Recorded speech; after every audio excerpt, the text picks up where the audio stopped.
शरणं श्रीनाथ श्रीनाथ शरणं शरणं श्रीनाथ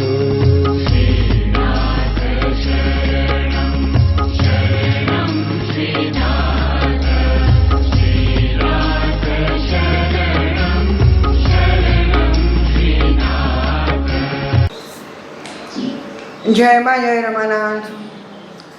આજે પૂજ્યભાઈની કૃપાથી આપણે 7 અંક 7 ખંડ પૂરા કર્યા પછી 8માની શરૂઆત કરીએ છીએ. હંમેશા એવી અનુભૂતિ થાય છે કે પૂજ્યભાઈ આપણી સાથે જેમ જેમ અમૃતમ વાંચતા જઈએ છીએ એમ જાણે અમૃતમને શબ્દે શબ્દે અક્ષરે અક્ષરે પીતા હોઈએ એવી ભાવના થાય છે. જાણે અંદર અમૃત કુંભ રેલાતો હોય આપણી ચેતનાની અંદર, એવું આપણે અનુભવીએ છીએ. ભાઈ પોતે અમૃત પીવડાવી રહ્યા હોય અને આપણે ભક્ત રૂપે, સંતાન રૂપે કે સેવક રૂપે એ અમૃત પી રહ્યા હોય એવી અનુભૂતિ થાય છે. અમૃત કુંભ ખાલી થતો નથી, ભક્તની પ્યાસ બુઝાતી નથી. અમૃતમ ખંડ 8 પ્રાસાદિક નંબર 24. હવે પ્રાસાદિકની અંદર હંમેશા પહેલેથી આપણે જોતા આવ્યા છીએ, જો યાદ હોય તો, વણ માગીએ પૂજ્યભાઈ વરસ્યા છે. પ્રાર્થના વિના બધું જ આપી દીધું છે, માગણી વિના આપી દીધું છે. કઈ આપણી લાયકાત છે કે નહીં જોયા વિના આપી દીધું. એકદમ દિલથી વરસ્યા છે. સીધું જ તમારા જીવનમાંથી અમંગલ તત્વો નષ્ટ થાય, તમારી ચેતનામાંથી સંઘર્ષ અને દ્વંદ્વો વિલીન થાય. કેટલું સરસ એમણે આપ્યું છે, વણ માગ્યું આપ્યું છે, વણ માગ્યું પીરસ્યું છે. મોસાળમાં હોય અને માં પીરસે ને એના જેવું છે. મોસાળમાં માને કોઈ રોકે નહીં અને માં છોકરાને આપતી થાકે નહીં. આપણી માં છે આપણા જગદંબા, જે સીધું જ કહે છે કે તમારા જીવનમાંથી અમંગલ તત્વો નષ્ટ થાય. સીધું જ ડાયરેક્ટલી માગ્યું નથી, ખબર પડી નથી, શરૂ થયું અમૃતમ અને સીધું કહી દીધું. એવું જ અહીંયા 8મા ભાગમાં પણ સીધું જ કહે છે. પાછલા પૂરનો નિબિડ અંધકાર આપણને અલ્પ દ્રષ્ટિથી સ્થાયી લાગે, પરંતુ શાણા માણસને સંકેત મળે, બંધુ આ અંધકાર પ્રકાશની નજીક છે. થોડી જ વારમાં પ્રભાતી સૂર્યરશ્મિઓ પ્રાચી દિશામાં દેખાશે અને મધુર પવન વાશે. બારીક કિરણોની છટા આપણને આંજશે. વનવગડાના પંખીઓ ગુંજી ઉઠશે. નદીઓના નીર શ્યામલતા છોડી સુવર્ણ બનશે. ધીરજ મહાન ગુણ છે, શ્રદ્ધા સર્વશ્રેષ્ઠ છે. એ શ્રદ્ધા ન હોય તો માનવ અસ્તિત્વ મુરઝાય મરે. આ સ્વર્ણિમ શ્રદ્ધા નૂતન જ આયામ જીવનને અર્પે અને સ્ફૂર્તિસભર કાર્યમાં લગન રહે. હવે આ સવાર નૂતન જીવન બને. માની લો આજનું સવાર નવું જીવન બને.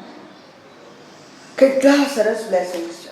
કોઈ જો તોની વાત નથી, કોઈ કન્ડિશનની વાત નથી કે તમે આમ કરશો તો આમ થશે. નો કન્ડિશન, જો તો નથી, સીધું જ આપી દીધું.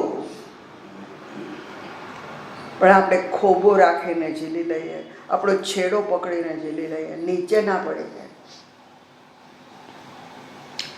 પૂજ્યભાઈ દાખલો આપતા સમજાવે છે. પાછલા પૂરનો નિબિડ અંધકાર. રાત્રિ અંધકારમાં એ હોય છે. જેમ જેમ સવાર નજીક આવતું જાય, બ્રાહ્મ મુહૂર્ત, અંધકાર વધુ ઘેરો બને છે. રાત્રિમાં હોય, શરૂઆતમાં હોય, એના કરતા પાછલા પ્રહરની અંદર અંધકાર એકદમ ઘેરો બને છે.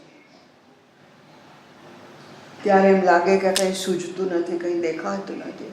એ ભગવાન, ચારે બાજુ અંધકાર છવાઈ ગયો છે, મારી દ્રષ્ટિ પહોંચતી નથી, હું જોઈ શકતો નથી, હું સાંભળી શકતો નથી, મારી ચેતના બધીર થઈ ગઈ છે.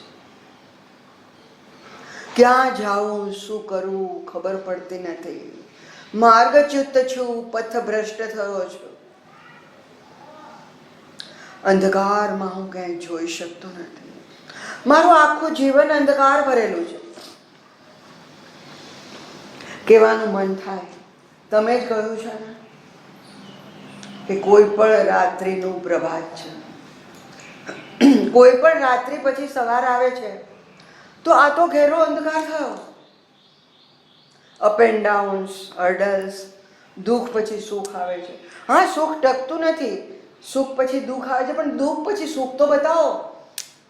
દુઃખ દુઃખ અને દુઃખ, આ રાત્રિ બહુ લાંબી ચાલે. હવે ધીરજ ખૂટી, હતાશ થયા, થાકી ગયા, હારી ગયા, ત્રાસી ગયા, ભાંગી ગયા, તૂટી ગયા, અસહાય બની ગયા. અસહાયની સહાય તું, અનાથનો નાથ તું, તમારા બાળકનો પિતા તું, માતા તું, ભક્તનો ભગવાન તું, તું સર્વસ્વ. કે છે શાંતિ રાખ, પાછલા પોરનો નિબીડ અંધકાર, એકદમ ઘારો, ઘાટો, ઘેરો, ક્યાંય દ્રષ્ટિ પડે નહીં, સૂઝે નહીં, કોઈ પ્રકાશનું કિરણ નથી, એવો અંધકાર છવાયો છે. આપણને અલ્પ દ્રષ્ટિથી એમ લાગે કે આ શું છે? રોજ રોજ દુઃખ વધતું જાય છે, રોજ રોજ તકલીફો વધતી જાય છે. એના જેવું કે અંધકાર પહેલા હતો એમાંથી એકદમ ઘાટો થયો છે. પણ આપણી અલ્પ દ્રષ્ટિ છે.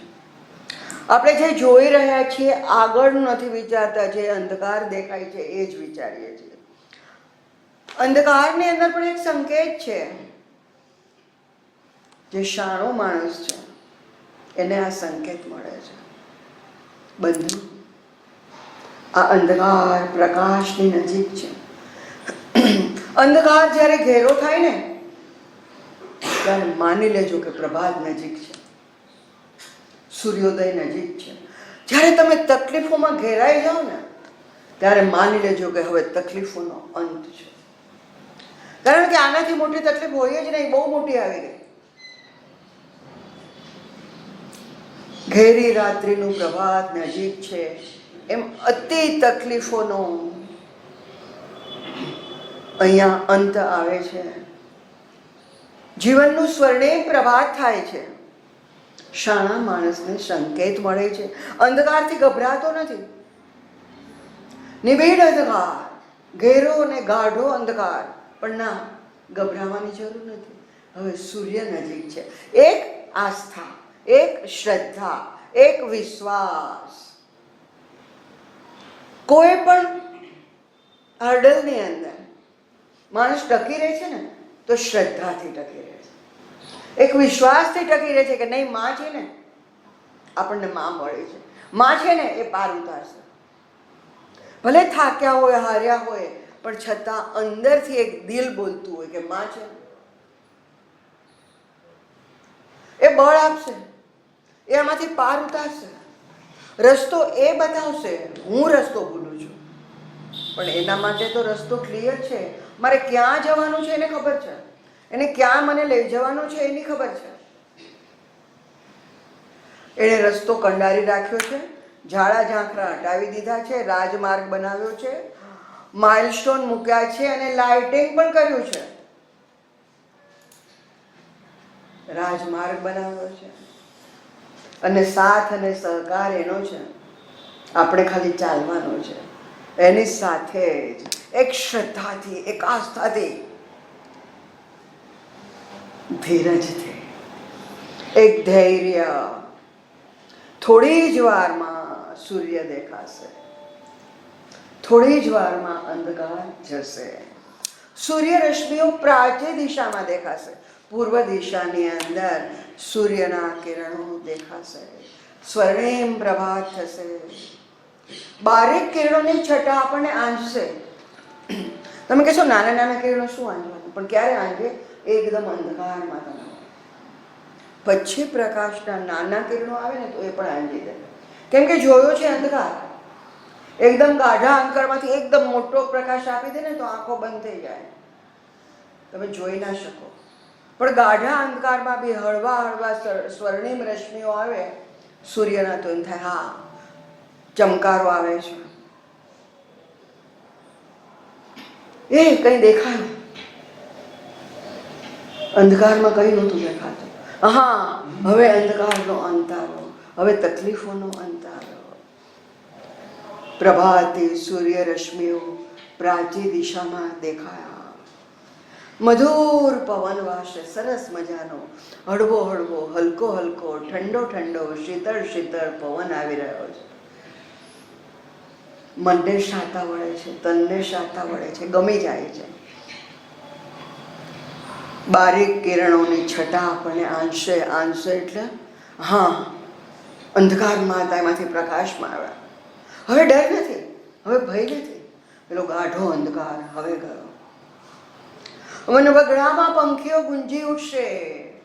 પંખીઓનો કલબલાટ, કલશોર, ચહચહાટ એકી સાથે બધા મંડી પડશે.